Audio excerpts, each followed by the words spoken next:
to reply the discussion.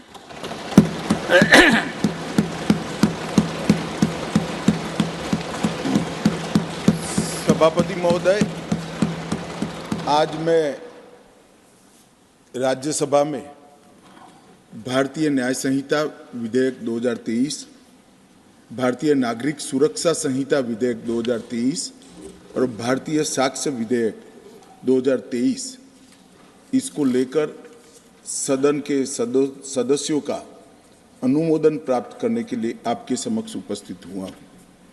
कल ही लोकसभा ने इन तीनों विधेयकों को अपनी मोहर लगा दी है और आज उच्च सदन की अनुमति प्राप्त होने के बाद मैं आशा करता हूं कि ये भारत की क्रिमिनल जस्टिस सिस्टम में एक नए युग की शुरुआत होगी जो पूर्णतया भारतीय है। मान्यवर, आपराधिक कानून और आपराधिक प्रक्रिया हमारे कंकरन लिस्ट में है, परंतु कई सालों से आईपीसी 163 साल से, सीआरपीसी 125 साल से और एविडेंस एक्ट 150 साल से जो ब्रिटिश पार्लियामेंट ने बनाए थे वही एक्ट को आज हम उसी एक्ट से आज हम गवर्न हो रहे थे। नरेंद्र मोदी जी ने आजादी के 75 साल बाद इस देश में सारे कॉलोनियल कानूनों के अंदर उसको बदलाव कर समाप्त कर भारत की आत्मा को प्रस्थापित करने की शुरुआत। मान्यवर, 2019 से हम इस पर अगस्त 2019 से इस पर विचार विमर्श चर्चा सलाह कर रहे थे और मुझे आनंद है मान्यवर कि आज मैं इस महान सदन के सामने इसका परिपाक लेकर आपके आशीर्वाद के लिए यहां पर खड़ा हुआ हूं। मान्यवर, सिर्फ कानूनों के नाम नहीं बदले, उसके उद्देश्य के अंदर आमूलचूल परिवर्तन कर Indian penal code, criminal procedure code और एविडेंस एक्ट, ये तीनों कानूनों को सन 57 के स्वतंत्रता संग्राम के बाद अंग्रेजों के शासन की रक्षा के लिए बनाया गया था और उसका उद्देश्य केवल और केवल अंग्रेज शासन की रक्षा का था। उसमें कहीं भारत के नागरिक की सुरक्षा, उसके सम्मान की सुरक्षा, इसके मानव अधिकार की सुरक्षा और निर्बल को रक्षण देने की व्यवस्था दूरबीन लेकर भी ढूंढे तो नहीं दिखाई पड़ती थी। मान्यवर, धाराओं के क्रम से भी ये इंगित हो जाता है, मानववध या किसी मां बेटी के साथ अत्याचार से बड़ा क्या गुनाह हो सकता है। परंतु मान्यवर, पहले ट्रेजरी के खजाने को लूटने का गुनाह, रेल की पटरियों को तोड़ने का गुनाह, अंग्रेज शासन के खिलाफ षड्यंत्र करने का गुनाह, इसकी प्रायोरिटी ऊपर थी, मानव हत्या की प्रायोरिटी और बहन बेटी के साथ अत्याचार की प्रायोरिटी बहुत नीचे थी। क्योंकि अंग्रेज शासन का ये उद्देश्य ही नहीं था, उसका उद्देश्य दंड देने का था। जो शासन के खिलाफ काम करते थे उसका उद्देश्य जिनके साथ अन्याय होता है, जिन पर अत्याचार होता है, उसको न्याय देने का नहीं था।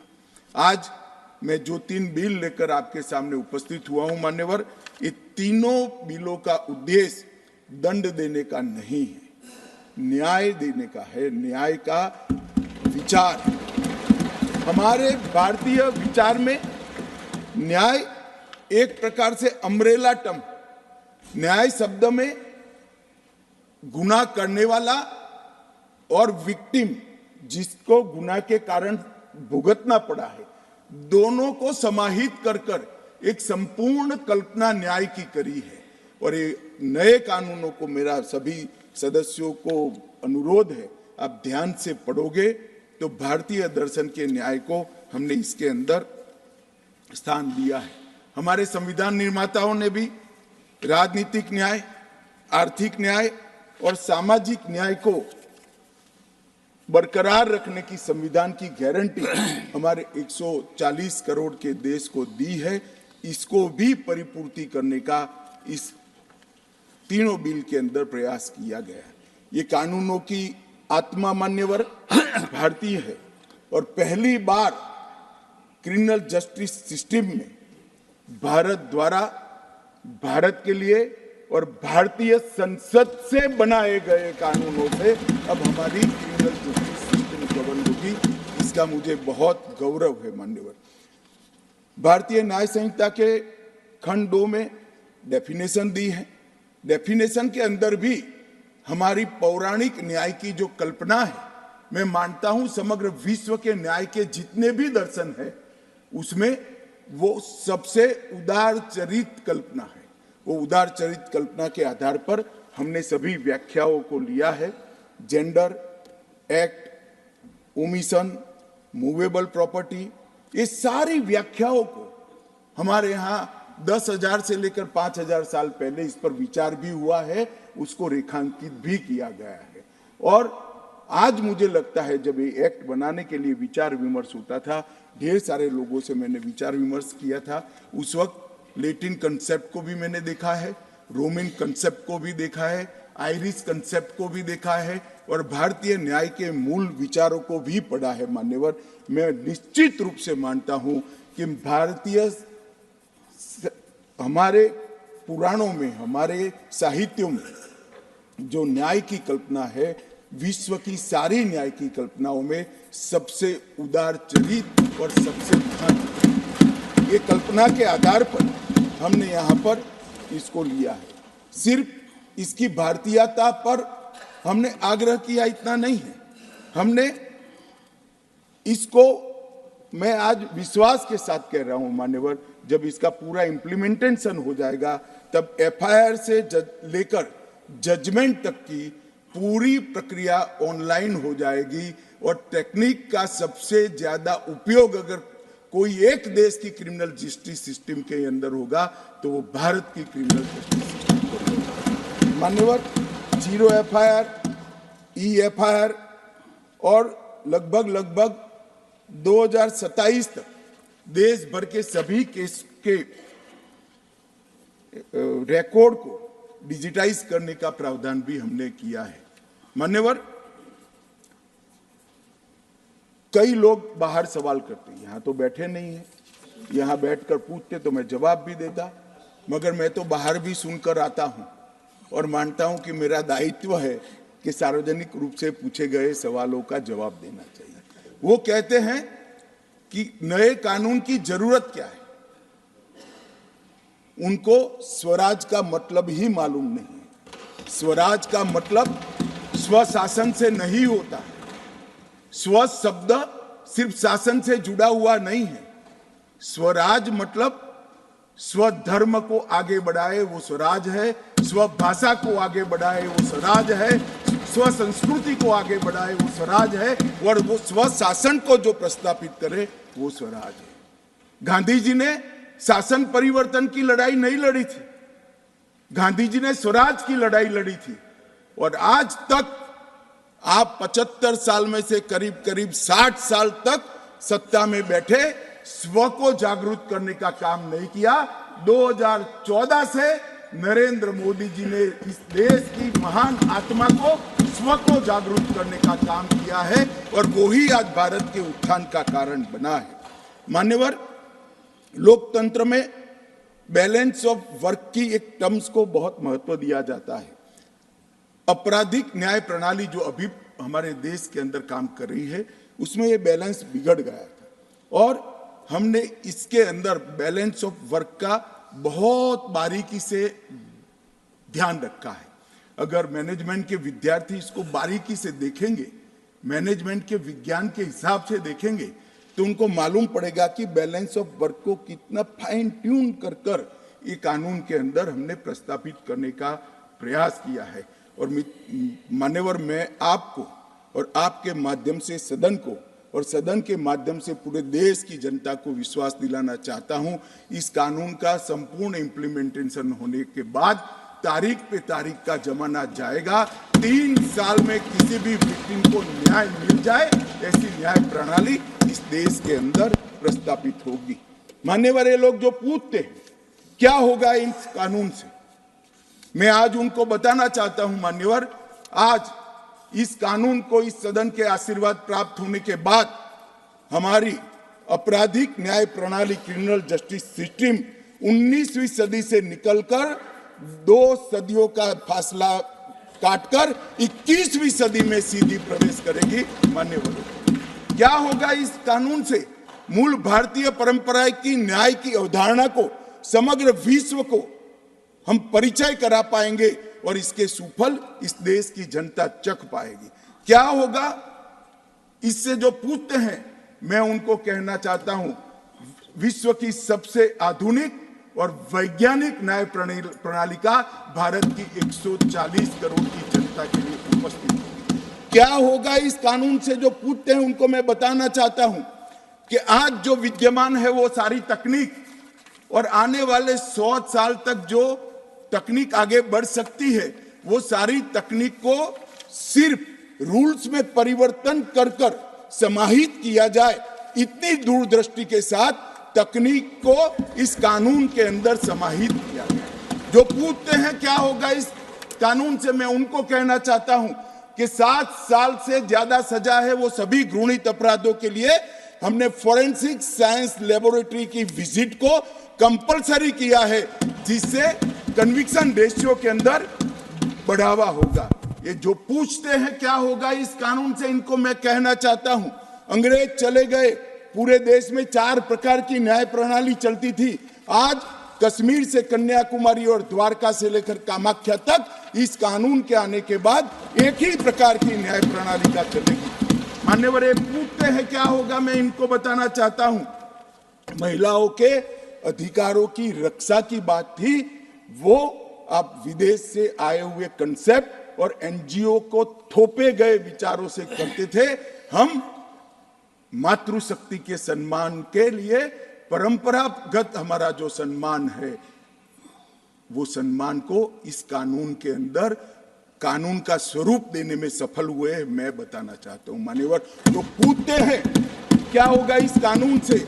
आजादी के 75 साल तक और 4 दशक से आतंकवाद का दंश झेलने के बाद इस देश की आपराधिक न्याय प्रणाली के कानूनों के अंदर आतंकवाद की डेफिनेशन नहीं थी।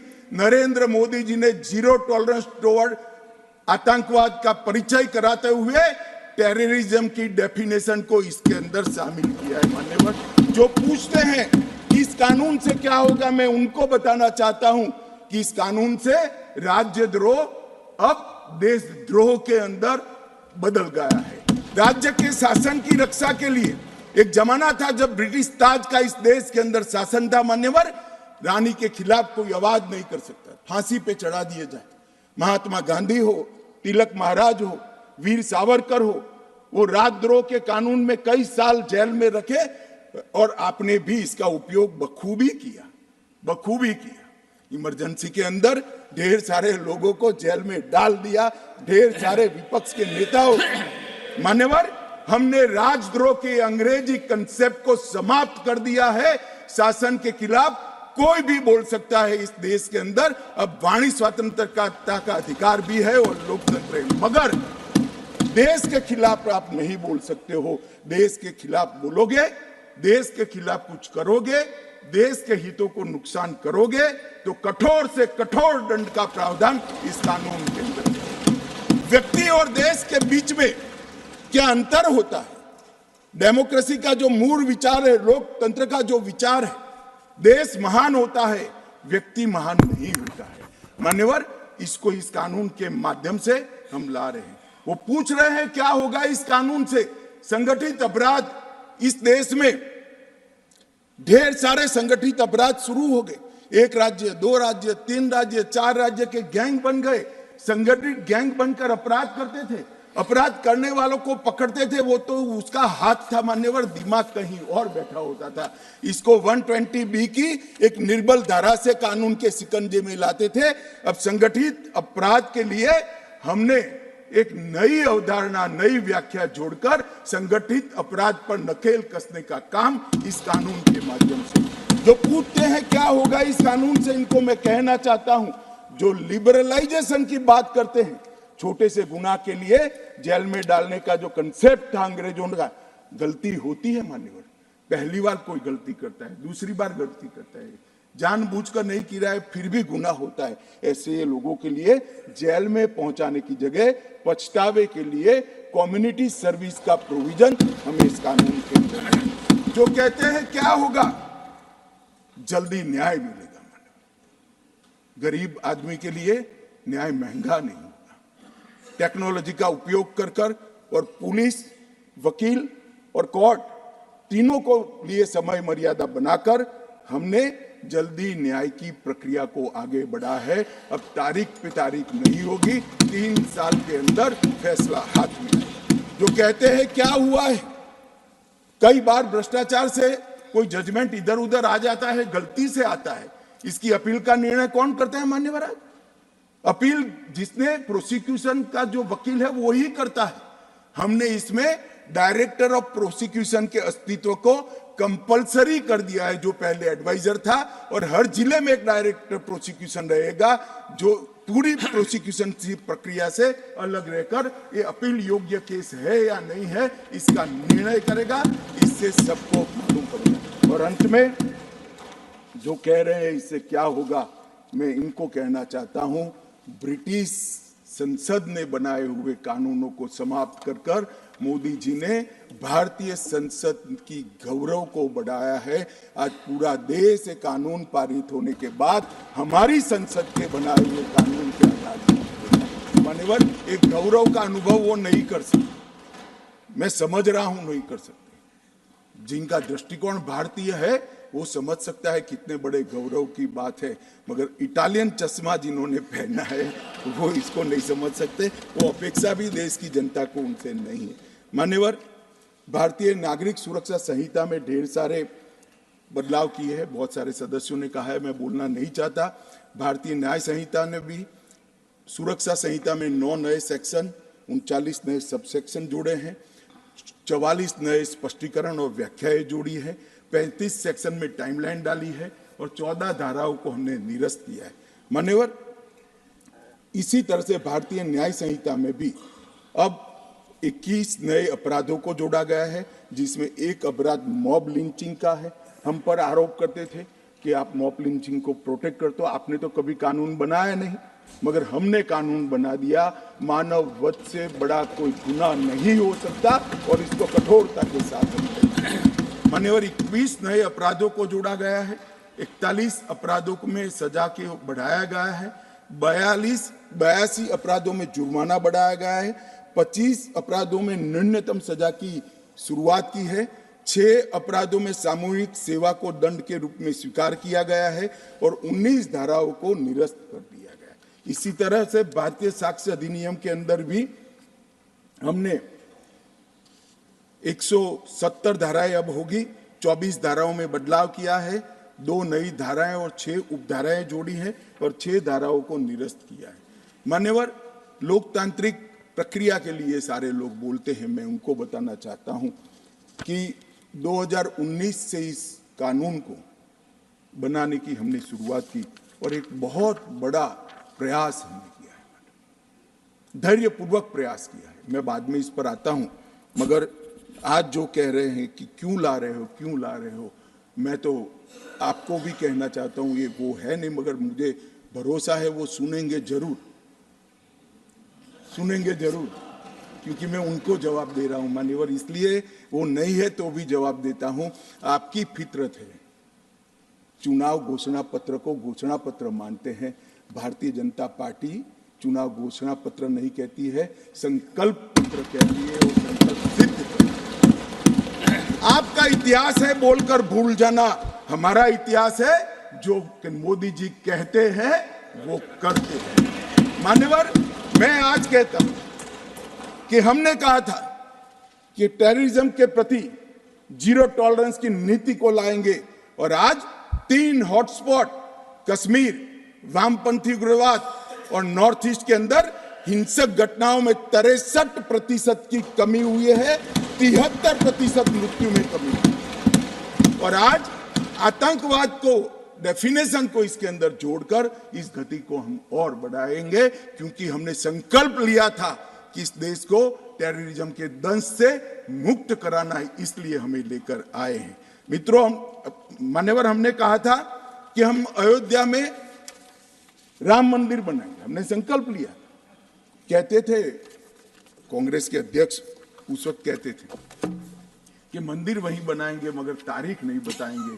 22 तारीख को प्राण प्रतिष्ठा है, पूरा देश जाने वाला है। ये वादा भी मोदी जी ने पूरा कर दिया। हमने वादा किया था इस देश की मातृशक्ति को, इस देश के नीति निर्धारण के अंदर हम उचित सम्मान देंगे। 33% आरक्षण विधान मंडलों में और लोकसभा में देकर आजादी के 75 साल बाद इस देश की मातृशक्ति का सम्मान करने का काम नरेंद्र मोदी जी ने कहा था। और हमने कहा था मान्यवर, न्याय मिलने की गति बढ़ाएंगे, कानूनों को सरल बनाएंगे, कानूनों को भारतीय बनाएंगे और न्यायिक एवं न्यायालय प्रबंध व्यवस्था को सुदृढ़ बनाएंगे। ये मैं जो पढ़ रहा हूं हमारे संकल्प पत्र का हिस्सा है। उस वक्त मैं ही पार्टी का अध्यक्ष था मान्यवर, और आज हम इसको पूरा करने का काम इस महान सदन के आशीर्वाद मान्यवर। इसमें व्यास, अत्रि, बृहस्पति, कात्यायन, चाणक्य, वत्सायन, देवनाथ ठाकुर, जयंत भट्ट, रघुनाथ शिरोमणि, अनेक लोगों ने न्याय के दर्शन को जो लिया है उसको कंसेप्चुअलाइज कर आज के जमाने के अनुरूप उसको बनाकर इस कानूनों में स्थान दिया गया है। और ढेर सारी रुचाओं को, इसकी आत्मा को पकड़कर इस कानून के अंदर हमने समाहित किया है मान्यवर। कोई बारीकी से देखेगा तो उसको मालूम पड़ेगा कि ये किस प्रकार से बदला है और आज के जमाने के अनुरूप कैसे हो सकता है। जो 8000 साल पहले नारद ने बात कही, मैं आज बताता हूँ मान्यवर, जब मैं इसका अभ्यास कर रहा था तब मैं गर्व के साथ कहता हूँ कि हमारे पुरखों ने जो सोचा है वो कभी कालबाह्य नहीं हो सकता है, वो चिरंजीवी है, चिरंजीवी। और आज भी उसको हम इतनी ही सरलता से एक कानूनों के अंदर स्थान दे पाए हैं मान्यवर। ये जो एक कानून आज तक चलते थे, इसमें कुछ शब्द थे जो आजाद भारत की आत्मा को आहत करने वाले थे।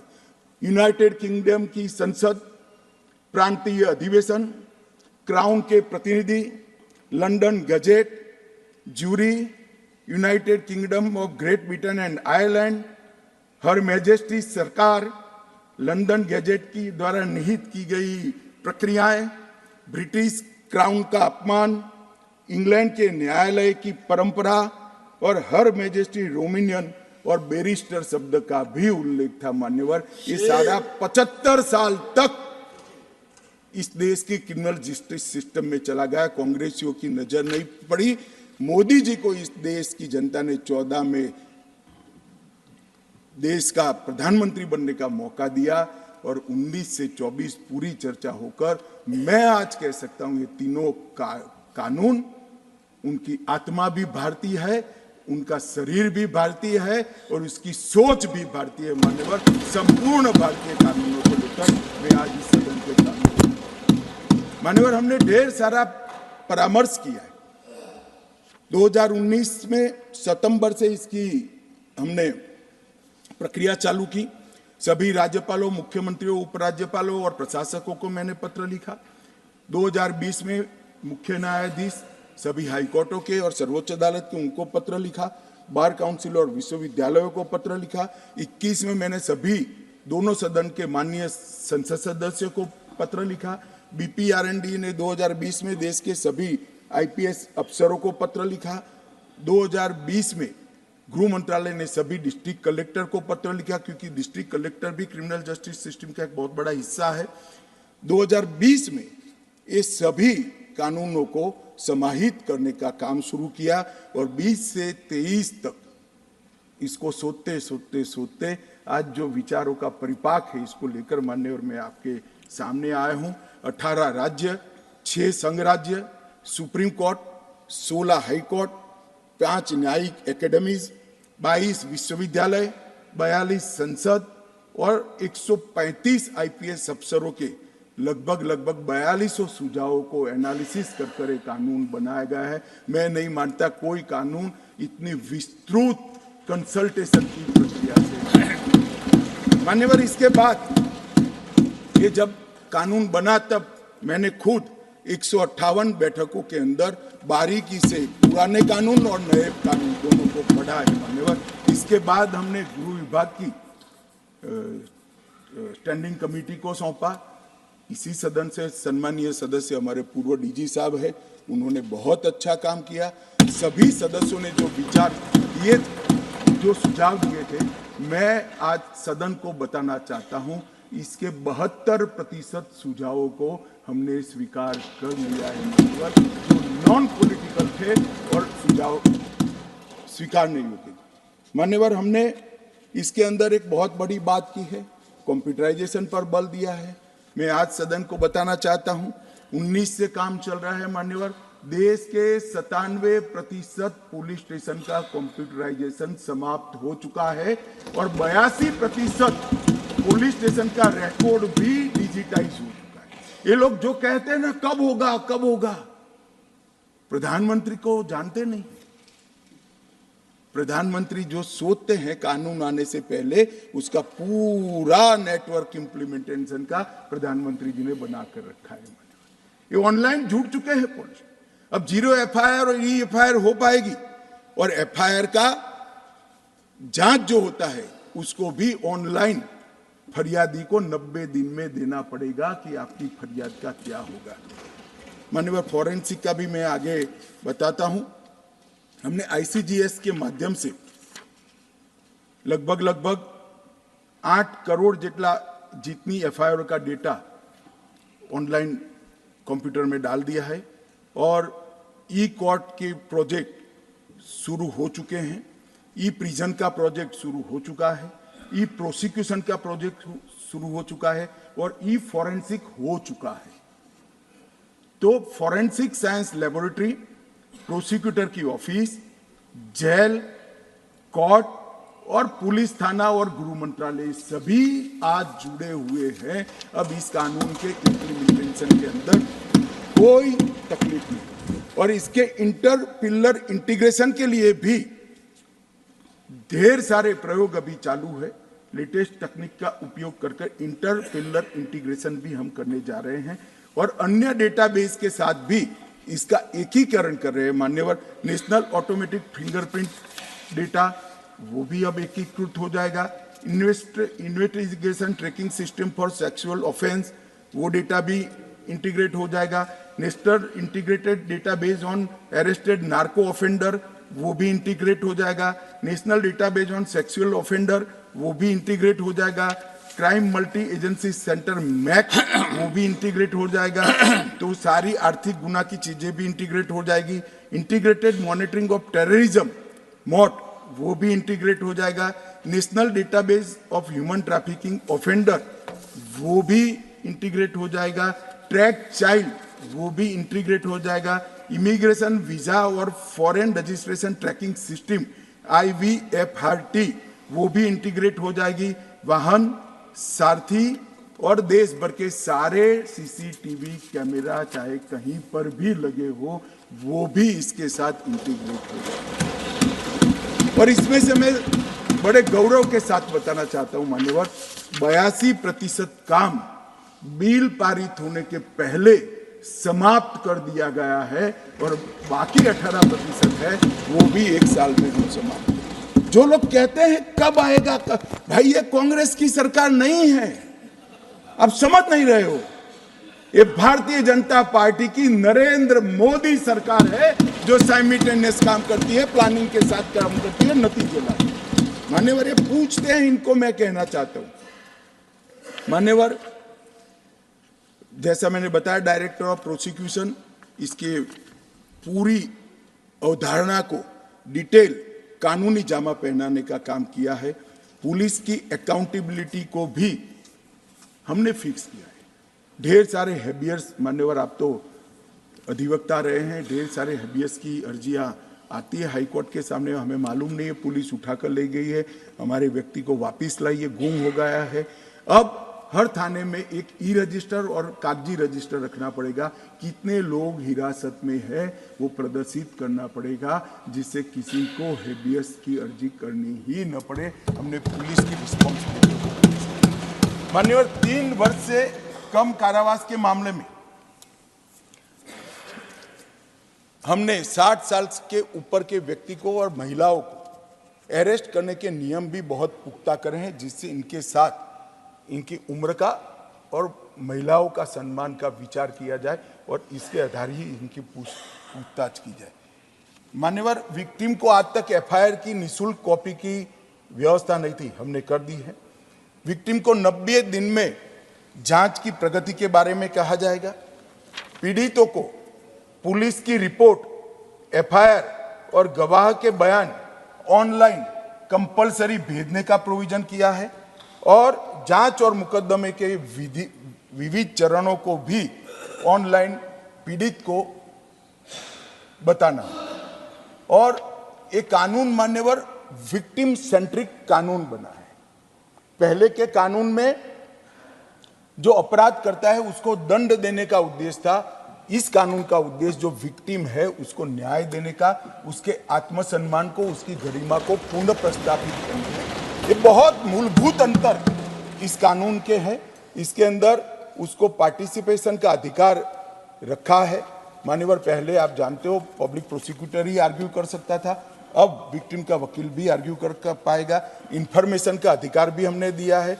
नुकसान की क्षतिपूर्ति का दावा करने का अधिकार भी दिया है, वो भी क्रिमिनल कोर्ट ही तय करेगी, सिविल दावा नहीं होगा। 0 एफआईआर से देश भर में कहीं पर भी कोई दबंगों के डर से वो थाने में अगर कोई मिली भगत वाला अधिकारी बैठा है, एफआईआर नहीं लेता है, तो ऑनलाइन एफआईआर देश भर में कहीं से भी वो कर सकता है।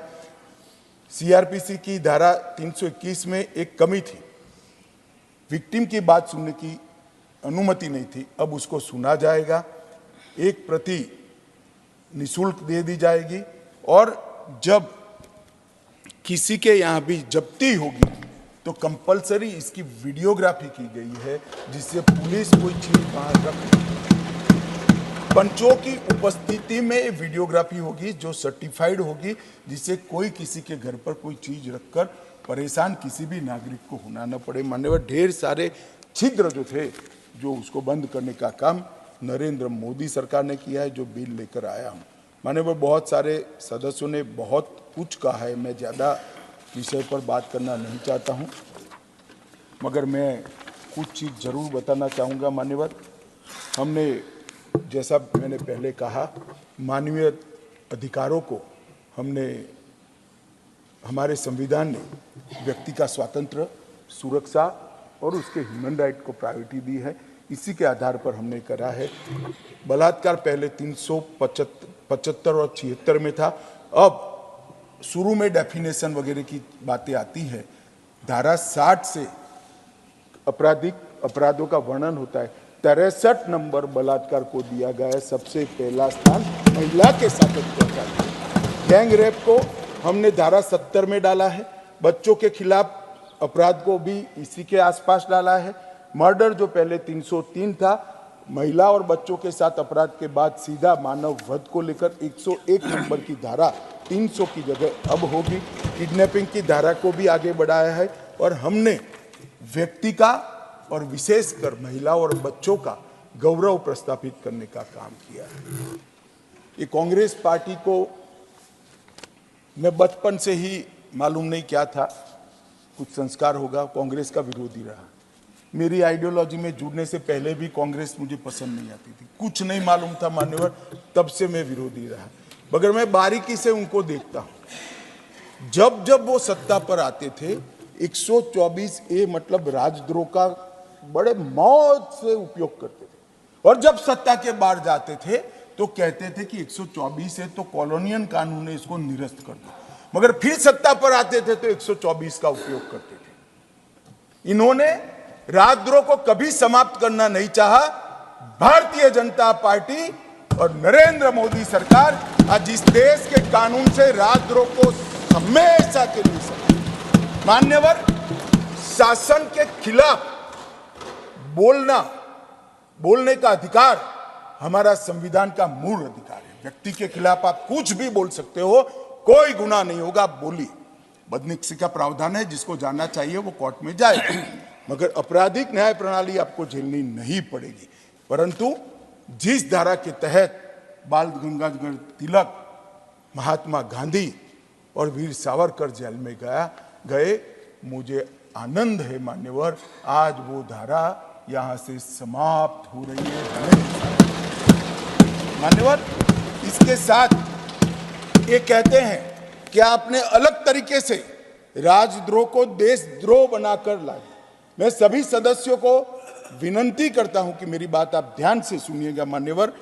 पहले आईपीसी की धारा 324A में जो शब्द प्रयोग था सरकार के खिलाफ, सरकार मतलब एस्टैब्लिशमेंट और व्यक्ति अंततोगत, अब बीएनएस में धारा 152 में भारत की संप्रभुता, एकता और अखंडता के खिलाफ जो करेगा उसको देशद्रोही माना जाएगा। बड़ा स्पष्ट कर, सरकार की जगह भारत शब्द प्रयोग लाया। भारत तो उनको पसंद ही नहीं आता है नाम, मगर मैं क्या कर सकता हूं, ये देश का नाम ही भारत है मान्यवर। भारत के खिलाफ जो करेगा, भारत की संप्रभुता, एकता और अखंडता के खिलाफ करेगा, उसके खिलाफ ये धारा 122 लाई जाएगी।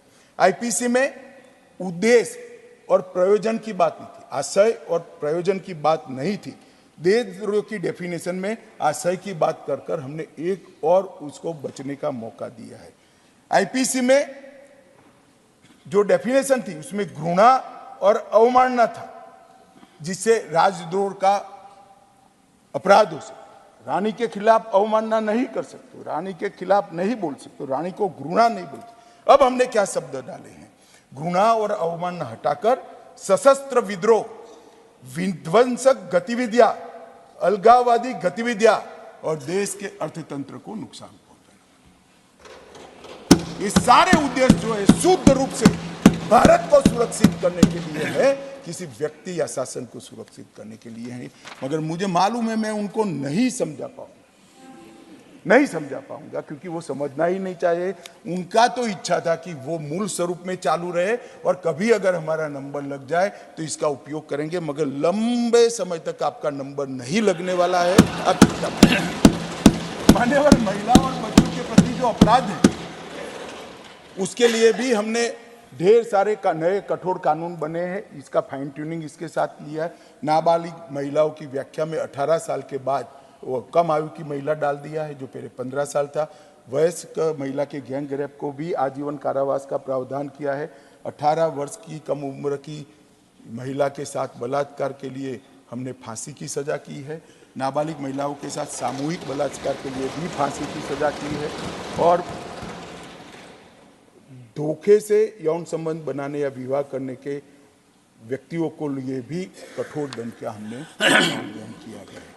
मान्यवर, हमने ढेर सारे काम करे हैं। इस कानून को जेंडर न्यूट्रल बनाना का भी काम किया है। और सबसे बड़ा जो प्रोविजन किया है 113(1) में हमने टेररिज्म की डेफिनेशन दी है, आतंकवाद की व्याख्या। कल लोकसभा में कुछ सदस्यों ने कहा कि इसका दुरुपयोग होगा। भाई, मुझे एक बात समझ नहीं आता है कि देश का संसद टेररिज्म के खिलाफ कठोर कानून बना रहा है, तो मेरे मन में भला क्यों भय जागे? मेरी तो सुरक्षा होगी अगर मुझे टेररिज्म नहीं फैलाना है तो। भय किसके मन में जागेगा मान्यवर? किसके मन में जागेगा भाई? कराने वालों के मन में जागेगा। मगर मैं आश्वस्त करता हूं मान्यवर देश की जनता को, इसका दुरुपयोग होने की हमने कोई गुंजाइश नहीं छोड़ी है। पूरा सोच विचार करके इसको लेके आए हैं। हमने जो व्याख्या करी, जो कोई भारत की एकता, अखंडता, संप्रभुता, सुरक्षा और आर्थिक सुरक्षा या प्रभुता को संकट में डालने की संभावनाओं के आशय से या भारत में या किसी भी देश में किसी वर्ग को आतंकित करने का प्रयास करता है उसको आतंकवादी माना जाएगा। अब एक कैटेगरी में तो मैं मानता हूं किसी को नहीं पढ़ना चाहिए। अगर एक कैटेगरी में पढ़ते हैं, आप इसमें आते हैं, तो निश्चित मानकर चलना, कठोर से कठोर दंड के आप भागी। मान्यवर, हमने बमों, डायनामाइट, विस्फोटक पदार्थों, जहरीले गैसों और न्यूक्लियर हथियारों के उपयोग के लिए बनाने का, बेचने का या उपयोग करने का कार्य करने वालों को आतंकवादी कहे। बस हो गया। अब इसमें क्या ऐसी गतिविधि है जिससे दुरुपयोग हो पाए? जहरीले गैसों को जनता के बीच में क्या प्रयोग करना चाहिए मान्यवर? बम विस्फोट करने चाहिए? डायनेमाइट से बिल्डिंगें उड़ानी चाहिए? मान्यवर, ये आतंकवाद के प्रति 70,000 लोगों से ज्यादा लोग जो बलि चढ़ गए, कांग्रेस की नीति के कारण चढ़े हैं। अब 70% उसमें कमी आई है और ये डेफिनेशन सभी पुलिस स्टेशन में जाने के बाद मैं मानता हूं इसकी गति और तेज होगी और देश पूर्णतः आतंकवाद से मुक्त होगा। इसमें कोई कहीं पर भी किसी को भी अन्याय होने की बात नहीं। मान्यवर, इसमें संगठित अपराध की भी व्याख्या की। पहले संगठित अपराध में जो ब्रेन होता था वो कहीं दूर बैठा रहता था और धारा 120 की निर्बल धारा से इसको समाहित करने का प्रयास करते थे। अब वो धारा 120 से नहीं, सीधा इसमें अपराधी बनेगा। आर्थिक अपराध की व्याख्या को भी बहुत अच्छे से हमने स्पष्टीकरण कर दिया गया है, जिससे जितने भी जजमेंट का फायदा उठाकर, लूपहोल्स का फायदा उठाकर छूटे थे, वो सारे जजमेंटों का स्टडी कर हमने लूपहोल्स भरने का काम किया है। गैर इरादतन हत्या में भी मान्यवर हमने 2 बदलाव किए। एक बदलाव किया है कि कोई गाड़ी चलाता है, टक्कर लग जाती है, इरादा नहीं होता है, व्यक्ति इंजर्ड हो जाता है और फिर वो व्यक्ति पुलिस थाने में फ़ोन करता है, 108 में फ़ोन करता है, अस्पताल में पहुंचाता है, तो इसका इरादा मारने का नहीं है। इसके लिए हमने कम सजा का प्रावधान किया। मगर जो टक्कर लगाता है और जो विक्टिम है उसको मरने के लिए छोड़कर पुलिस या अस्पताल को सूचना नहीं देता है और फिर पुलिस पकड़ते लाती है, हिट एंड रन केसों में 10 साल की सजा का प्रावधान हमने किया है। इससे ऐसे लोगों को अनिवार्य सामाजिक समस्याओं का भी निपटान किया है। हम ढेर सारी जगह पे स्नैचिंग देखते, चाहे मोबाइल हो चाहे चेन हो, इसके लिए कोई सेपरेट धारा नहीं थी। भारतीय न्याय संहिता के खंड 304 में 3 साल की सजा प्लस जुर्माना का स्नैचिंग के लिए नया प्रावधान किया है, जिससे किसी को इसमें से लूपहोल्स लेकर छूटने की संभावना न रहे। गंभीर चोट के अपराध को भी हमने 2 हिस्सों में बांटा है मान्यवर। एक तो किसी ने किसी को मारा, थोड़ा इंजरी हुआ, ड्रेसिंग बेसिंग कराकर घर हो गए, एक प्रकार का, और आपने किसी को मारा, इससे वो ब्रेन डेड हो गया या परमानेंट अपाहिज हो गया, इसके लिए हमने 10 साल की सजा का प्रावधान किया है, क्योंकि किसी का जीवन इससे बर्बाद हो गया। मान्यवर,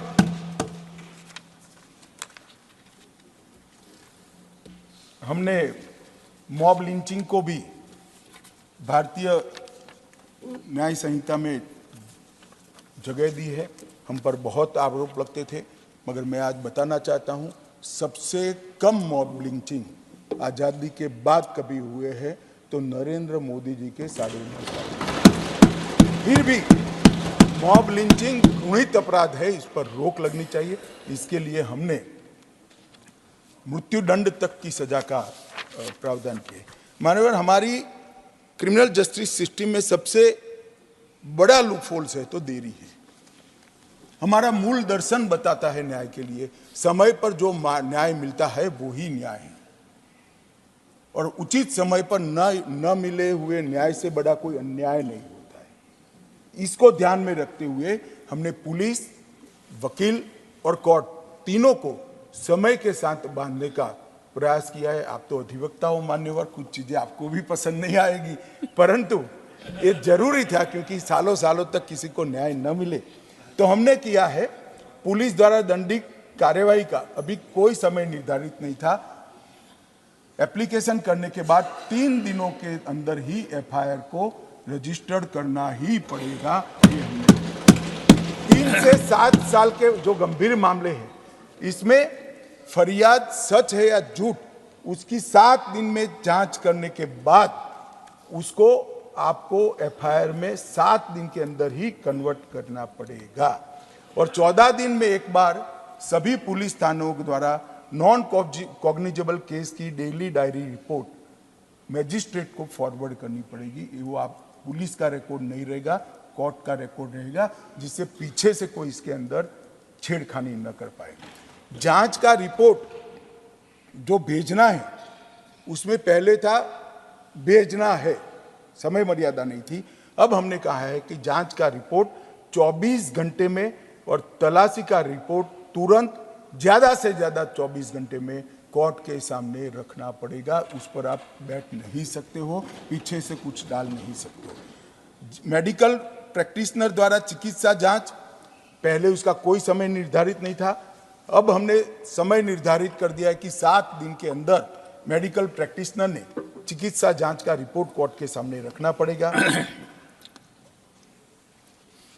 अब चार्जशीट, पहले फर्दर इन्वेस्टिगेशन एंडलेस कई सालों तक कर सकते थे, अब 90 दिन तक चार्जशीट करना, ज्यादा से ज्यादा 60, 90 और 90 दिन तक आप फर्दर इन्वेस्टिगेशन, 180 दिन में फाइनल रिपोर्ट कोर्ट के सामने रखना पड़ेगा, जो कोर्ट संज्ञान लेकर आगे की न्यायिक प्रक्रिया से मैजिस्ट्रेट के समक्ष कार्यवाही शुरू करने के लिए कोई समय नहीं था, अब 14 दिन निश्चित कर दिए।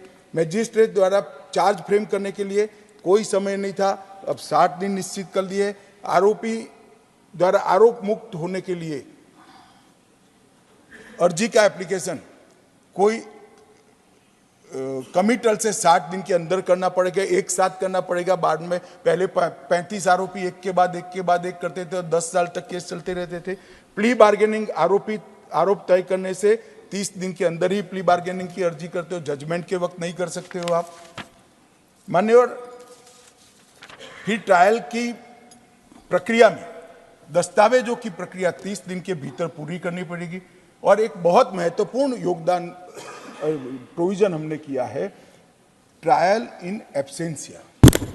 मान्यवर, इस देश में ढेर सारे लोग बम धमाके कर कहीं ना कहीं दुनिया में छुप कर बैठे, उनको हम सजा नहीं करा पाते। सजा कराने से क्या होगा, ऐसा भी एक विकृत तर्क ऑपोजिशन के दर, तो बैठे बाहर सजा होते ही अंतर्राष्ट्रीय कानून के हिसाब से उसको यहां भेजने की बाध्यता आती है। इतनी समझ नहीं है।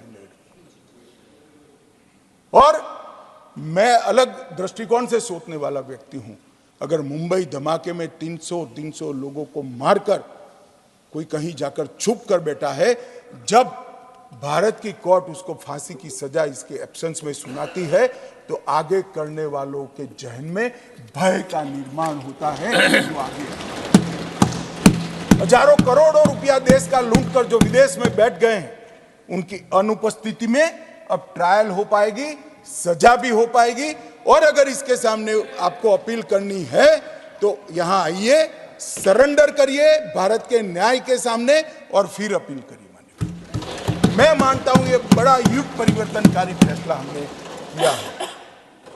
हमने कोर्ट में पेश होने के लिए कई सालों तक नहीं होते हैं, हमने 30 दिन में एडवर्टाइज अखबार में दे देनी है, बाद में कोई नोटिस उसको भेजने की जरूरत नहीं, वो नहीं आएगा तो कोर्ट का केस चालू हो जाएगा। जमानत के लिए भी हमने बड़ा लिबरल लिया है। पहली बार अपराध करने वालों में सजा 1/3 अगर उसके भुगत ली है, 7 साल के नीचे के केसों की बात कर रहा हूं, तो जमानत मिल जाएगी। और सभी मामलों में आधी सजा हो गई है, अगर दूसरी बार भी अपराध किया है तो उसको जमानत मिल जाएगी। जजमेंट और सजा ये 45 दिन के अंदर न्यायमूर्ति महोदय ने पूर्ण कर देना है। इसको आप लिंगरिंग नहीं रख सकते महीनों तक। सुनवाई समाप्त होने के बाद, जजमेंट रिजर्व करने के बाद 45 दिन में कंपलसरी जजमेंट देना पड़ेगा। और जजमेंट देने के बाद, दोषी घोषित करने के बाद 7 दिन में सजा देनी पड़ेगी। दया याचिका के लिए भी हमने ढेर सारे प्रोविजन किए हैं। उच्चतम न्यायालय की अपील खारिज होने के 30 दिन में दया याचिका आप कर सकते हो। दया याचिका कोई एनजीओ नहीं कर पाएगा। जिसने गुनाह किया है उसको पछतावा जाहिर कर कर सम्माननीय राष्ट्रपति महोदय के सामने दया मांगनी पड़ेगी, तभी दया याचिका मानी जाएगी। ढेर सारी अर्जियां ऐसी आती हैं जो जिन्होंने गुनाह किया है वो कहते हैं हम तो भारत के संविधान को नहीं मानते, और कोई जाकर उनकी ओर से दया की याचिका करते। अरे भाई, भारत के संविधान को नहीं मानते हो तो दया याचिका आपको अप्लाई ही नहीं होती है, फिर तो चढ़िए फांसी पर।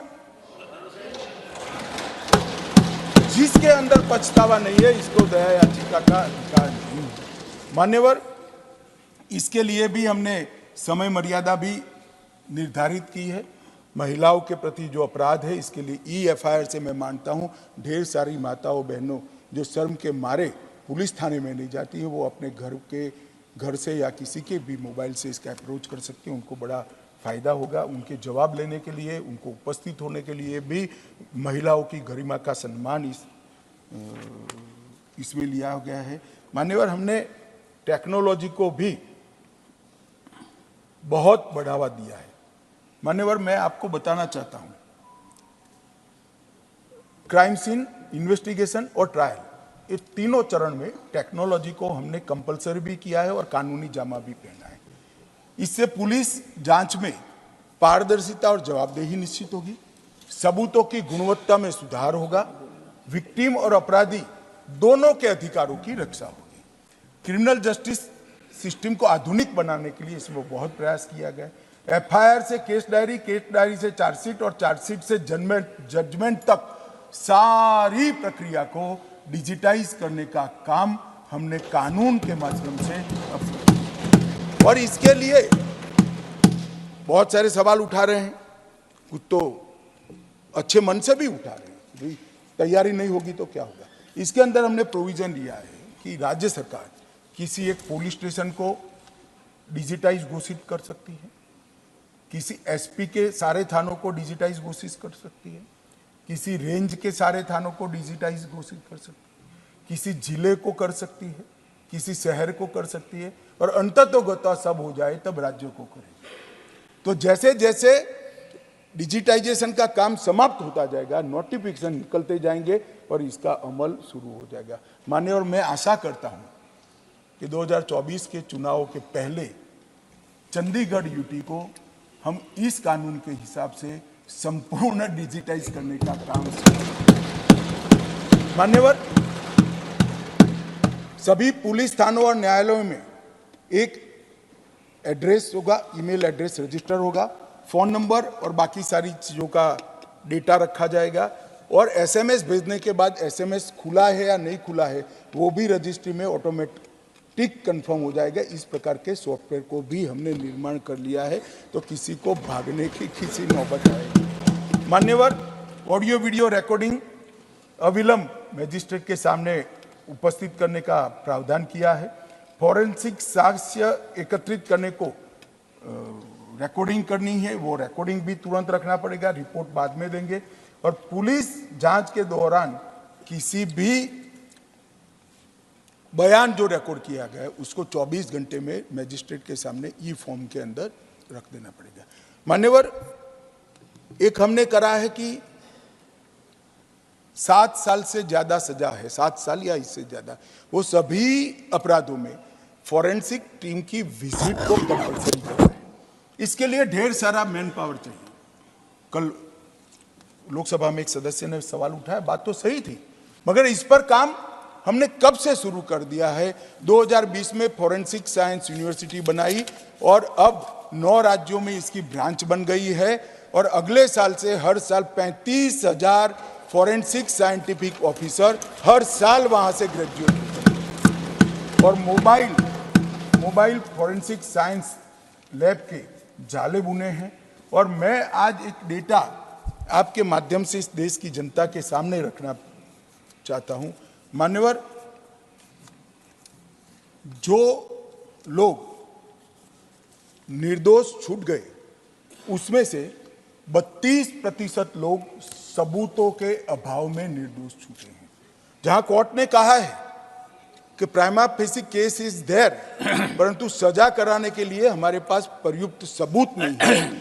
एफएसएल आने से उन लोगों का खराब समय शुरू होगा, इसका मुझे पूरा विश्वास है। कोई इसमें से बचकर मान्यवर नहीं। मान्यवर, फॉरेंसिक को एक कंसेप्ट के रूप में हमने स्वीकार किया है। मैं इतना कहना चाहता हूं मान्यवर, ये जो ई कोर्ट, ई प्रिजन, ई प्रोसिक्यूशन, ई पुलिस थाना, ई गृह विभाग, ई जेल और ई फॉरेंसिक के माध्यम से पूरा तैयार होने के बाद मैं इस सदन को विश्वास दिलाना चाहता हूं, दुनिया में सबसे आधुनिक न्याय प्रणाली भारत की होगी। इसका और इस लक्ष्य को हमने करने के लिए सभी मोर्चे पर हमारी कार्यवाही शुरू कर दी है। सर्च और जब्ती की वीडियोग्राफी की जाएगी। नागरिकों की सुविधा के लिए भी ढेर सारे, मैं बहुत डिटेल में जाना चाहता, ढेर सारे प्रावधान हैं। एक समरी ट्रायल को 2 वर्ष तक के केस में समरी ट्रायल थी, अब 3 वर्ष तक कर हमने 40% केसों को ट्रायल के बाहर निकाल दिया है। समरी ट्रायल से इसमें निर्णय होगा, तो जुडिशरी का बोझ हमने बहुत बड़ा कर्टेल करने का माननीय काम किया है। और सिविल सर्वेंट के विरुद्ध जब कोई भी केस होता था सरकारी कर्मचारी के खिलाफ, तो उसके लिए राज्य सरकार की मंजूरी चाहिए, मगर मंजूरी भी बाबुओं को ही देनी थी, तो कभी देते ही नहीं थे। अब हमने तय कर लिया 120 दिन के अंदर रिजेक्शन नहीं आता है तो उसको परमिशन मान लिया जाएगा और केस आगे चलेगा। मान्यवर, जमानत और बॉन्ड, इतना बड़ा देश जमानत और बॉन्ड की व्याख्या के बगैर अब तक चला, वर्बल प्रैक्टिस से चला। पहली बार हम जमानत और बॉन्ड दोनों को कानून के अंदर डिफाइन कर रहे हैं। अंडर ट्रायल कैदियों के लिए भी, जैसा मैंने आगे कहा, 1/3 कारावास काट चुके हुए कैदी पहली बार के गुनहगार, और कितना भी गुनाह किए 50% कारावास होगा तो उसको जामीन दे दी जाएगी। एक नई एविडेंस और विक्टिम प्रोटेक्शन स्कीम हम इंट्रोड्यूस कर रहे हैं, जो रूल्स में होगी और सभी राज्यों के लिए वो कंपलसरी होगी। सुप्रीम कोर्ट के ढेर सारे जजमेंट से स्पिरिट लेकर एक विक्टिम प्रोटेक्शन का लीग प्रूफ स्कीम हमने बनाया है, जो सबके सामने दी जाएगा। घोषित अपराधियों की संपत्ति कुर्क करने की भी इसके अंदर प्रोविजन डाला है। अगर गुनाह से कोई संपत्ति अर्जित किया है तो अब तक संपत्ति कुर्क करने का कोई प्रोविजन नहीं था। सजा होने के बाद पुलिस एक अलग से अर्जी देगी कि इस गुनाह से इतनी संपत्ति इन्होंने अर्जित की है, उसको संपत्ति कुर्क करने की व्यवस्था में हम दे देंगे। प्रोक्लेम्ड ऑफेंडर की भी संपत्ति कुर्क करने की पद्धति को सरल बनाया गया है। तर्क संगत सजा की माफी किया गया है। आजीवन कारावास है तो 1 साल के अंदर आप उसको छोड़ नहीं सकते। हमने मृत्यु की सजा है तो इसको ऐसे ही नहीं छोड़ सकते। मृत्यु की सजा ज्यादा से ज्यादा आजीवन कारावास तक जाएगी। आजीवन कारावास है वो 7 साल तक सजा भोगेंगे तभी छोड़ पाओगे, और 7 साल या उससे अधिक कारावास कम से कम 3 साल जेल में रहने के बाद ही छोड़े जाओगे। जब पॉलिटिशियन और क्रिमिनल का सांठगांठ होता है तब कितना भी 20 साल के बाद सजा होती है और 3 महीने में हार पहनकर स्वागत कराते कराते अपराधी बाहर आते हैं, ये अब संभव नहीं होगा मान्यवर, इसको हमने किया है। संपत्तियों का नुकसान, ये सारे संसद सदस्य मेरी तरह नीचे से ही आएंगे। आप कई बार थानों में गए होंगे, ढेर सारी साइकिलें देखी होगी, ऑटो देखी होगी, टेम्पो देखे होंगे, कोई दारू करने वाला, पूरा परेड का ग्राउंड थाना का ये संपत्तियों से हो जाता। अब इसको संभालना नहीं है। 30 दिन में वीडियोग्राफी कर कर उसकी हराजी कर देनी है और पैसा कोर्ट में जमा करना है, निपटान होने के बाद। मान्यवर, एक आदमी आज एसपी है एक एसपी है, इसने अपने पहले पोस्टिंग में किसी की चार्जशीट साइन की है। कई सारे केस ऐसे होते हैं जिसमें एसपी का सिग्नेचर कंपलसरी होता है। वो जब उसकी सुनवाई आती है तब डीजीपी बन जाते हैं और उसको बुलाते हैं, ना उनको कुछ याद होता है ना कुछ मालूम है। इतने 25-30 साल के बाद की बात हमने कह दिया कि जो एसपी होगा उसके किए हुए नोटिंग के आधार पर अभी जो एसपी होगा वो ही गवाही देगा डीजीपी को। अगर कोर्ट कोई मामले में उनकी सीधी पूछताछ या बॉडी लैंग्वेज को देखना चाहती है तो ही उसको समन कर सकती है, मगर वो कोर्ट को निर्णय करना है और किसी को मान्यवर नहीं दिया है। हमने ऑनलाइन सिर्फ पहले उपस्थिति दर्ज कराते थे 15 दिन में जेल में से, अब पूरी ट्रायल ऑनलाइन हो सकते हैं। आप चेन्नई हो तो भी गवाह अहमदाबाद की कोर्ट में ऑनलाइन गवाही दे सकता है, इसकी क्रॉस भी हो सकती है, सभी कुछ पूरी प्रक्रिया ऑनलाइन हो सकती है। फॉरेंसिक साइंस के लोगों को भी पर्सनली आने की जरूरत नहीं है, डॉक्टरों को भी पर्सनली आने की जरूरत नहीं है, और मान्यवर आपको आनंद होगा, अधिवक्ताओं को भी पर्सनली आने की जरूरत नहीं है। यहाँ से कोई आसाम का केस ले भी सकता है और चला भी सकता है। मान्यवर ढेर सारे प्रोविजन करे हैं छोटे मोटे अपराधों के लिए। कम्युनिटी सर्विस, जेलों का बर्डन भी घटेगा और मानवीय बात है, पहली बार अपराध हो गया है, छोटा मोटा अपराध है, जेल में डालकर अन्य अपराधियों की संगत में उसको न रखें। पहली बार भारतीय न्याय प्रणालिका में कम्युनिटी सर्विस के कंसेप्ट को न्यायिक जामा पहनाने का काम ये बिल कर रहा है। मान्यवर इसका बड़ा आनंद है। मान्यवर इसके साथ साथ भारतीय साक्ष्य अधिनियम में भी कुछ बदलाव करे हैं मान्यवर। मैं आज आपको बताना चाहता हूँ, इसमें बहुत आमूलचूल परिवर्तन करा है जो युग परिवर्तनकारी है। इलेक्ट्रॉनिक या डिजिटल रिकॉर्ड की व्याख्या की है, ईमेल, सर्वर लॉन्ग्स, कंप्यूटर, इसकी डिटेल व्याख्या की है, स्मार्टफोन, लैपटॉप, मैसेजेस, वेबसाइट और लोकेशन, इसको कानूनी मान्यता दी गई है। सबूत की भाषा में इलेक्ट्रॉनिक एविडेंस को ऐड किया गया है। गवाहों, आरोपियों, विशेषज्ञों और पीड़ितों को इलेक्ट्रॉनिक माध्यम से पेश होने की हमने अनुमति दी है। कागजी रिकॉर्ड शब्द के साथ अन्य दस्तावेज, मतलब इलेक्ट्रॉनिक दस्तावेज, अब पेन ड्राइव 50,000 पेज का चार्जशीट नहीं आएगा, एक पेन ड्राइव आपके पास आएगा जो आपके वकील के कंप्यूटर में डालकर देखना है। तो इस प्रकार की भी हमने करी है। साक्ष्य के प्रमाण के रूप में मूल अभिलेख मैचिंग हैश मान देने पर भी हमने व्यवस्था करी है और पूरी ट्रायल को हम इलेक्ट्रॉनिक तरीके से कर सके, इसको भी कानूनी जाती है। इसमें हमने न्यायाधीशों के लिए एक अधिकार क्षेत्र छोड़ा है। किसी भी न्यायाधीश को ऑनलाइन गवाही लेते वक्त लगता है कि मुझे इसको पर्सनल बुलाने की ज़रूरत है, तो उनके पास ये अधिकार है और मैं मानता हूँ ये अधिकार न्याय के हित में जरूरी है। तो उतने केस के अंदर हमने न्यायाधीशों को अधिकार दिया है मान्यवर। और दस्तावेजों की देरी को कम करने के लिए भी ढेर सारे प्रावधान जोड़े हैं।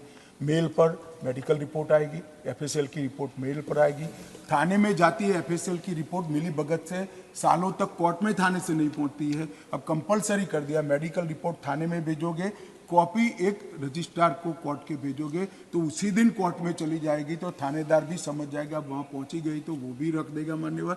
और इस प्रकार के ढेर सारे छोटे लगभग कई बदलाव कर हमने सारे छिद्रों को अब तक के अनुभव के आधार पर बदलने का काम किया है और एक परिपूर्ण कानून बनाने का प्रयास किया है। कानून कोई परिपूर्ण कभी बन ही नहीं सकता, समय बदलता है, जरूरियातें भी बदलती है, मगर हमने कम से कम मैं इतना कह सकता हूँ मान्यवर, 100 साल की टेक्निक के अंदर जो बदलाव हुए, गुजरात फॉरेंसिक साइंस यूनिवर्सिटी के साथ बैठकर, ढेर सारे इसके एक्सपर्ट्स के साथ बैठकर इसको विजुलाइज करने का प्रयास किया है। वो टेक्निक तो आज है ही नहीं तो उसको समाहित नहीं कर सकते, मगर जो शब्द के प्रयोग किए हैं वो टेक्निक के लिए ओपन है और उसको स्वीकृत करने वाले हैं। तो हमने बहुत दूरदर्शिता के साथ काम किया है और ये सारी चीज़ों में इसके इलेक्ट्रॉनिक सर्टिफिकेशन और इसकी गुप्तता पर भी बहुत बड़ा ध्यान देकर एक लीक प्रूफ सिस्टम बनाने का प्रयास किया है मान्यवर। अंत में मैं इतना ही कहना चाहता हूं कि मैं फिर से आपके माध्यम से इस सदन को और देश की जनता को विश्वास दिलाना चाहता हूं, ये कानून इतने सालों के बाद, आज़ादी के 75 सालों के बाद भारतीयों द्वारा बनाया गया है, भारतीयों के लिए बनाया गया है और भारत की संसद के द्वारा बनाया गया है, जिसके अंदर भारत की मिट्टी की सुगंध भी है, भारत का संस्कार भी है और भारतीय दर्शन भी है। ये विश्व में सबसे आधुनिक न्याय प्रणाली का देने वाला कानून बनने वाला है। ये त्वरित न्याय के हमारे मूल भारतीय न्याय के दर्शन को जमीन पर उतारने वाला कानून बनने वाला है और ये कानून दंड की जगह न्याय की अवधारणा की मूल भावना पर बना है। मान्यवर, मेरा सभी सदस्यों से अनुरोध है कि ऐतिहासिक बिल में आप भी आशीर्वाद देकर इसका हिस्सा बहुत बहुत